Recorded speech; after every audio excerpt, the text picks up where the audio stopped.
আয়াত ২। وأنت حل بهذا البلد অনুবাদ আর আপনি এ নগরের অধিবাসী। ১ হিল্লুন শব্দের দুটি অর্থ হতে পারে। ১ এটা হুলুল থেকে উদ্ভূত, অর্থ কোনো কিছুতে অবস্থান নেয়া, থাকা এবং অবতরণ করা।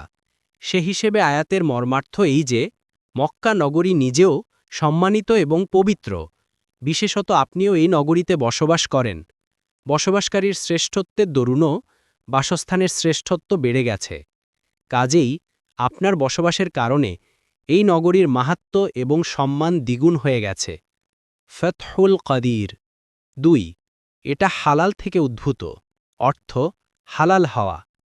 এদিক দিয়ে এক অর্থ এই যে আপনাকে মক্কার কাফেররা হালাল মনে করে রেখেছে এবং আপনাকে হত্যার ফিকিরে রয়েছে, অথচ তারা নিজেরও মক্কা নগরীতে কোনো শিকারকেই হালাল মনে করে না। এমত অবস্থায় তাদের জুলুম ও অবাধ্যতা কতটুকু যে তারা আল্লাহর রাসূলের হত্যাকে হালাল মনে করে নিয়েছে।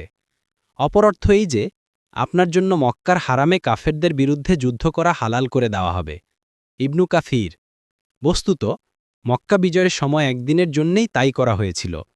আনাস ইবনু মালিক রদিয়াল্লাহু আন বলেন, রাসূলুল্লাহ সাল্লাল্লাহু আলাইহি ওয়াসাল্লাম মক্কা বিজয়ের দিন মাথায় শিরস্ত্রণ পরিধান করে মক্কায় প্রবেশ করলেন। তারপর যখন তিনি তা খুললেন, এক লোক এসে তাকে বলল যে ইবনু খাতল কাবার পর্দা ধরে আছে। তিনি বললেন, তাকে হত্যা করো। বুখারী ১৮৪৬, মুসলিম ৪৫০, কারণ পূর্বে থেকেই তার মৃত্যুদণ্ডের ঘোষণা রাসূল দিয়েছিলেন।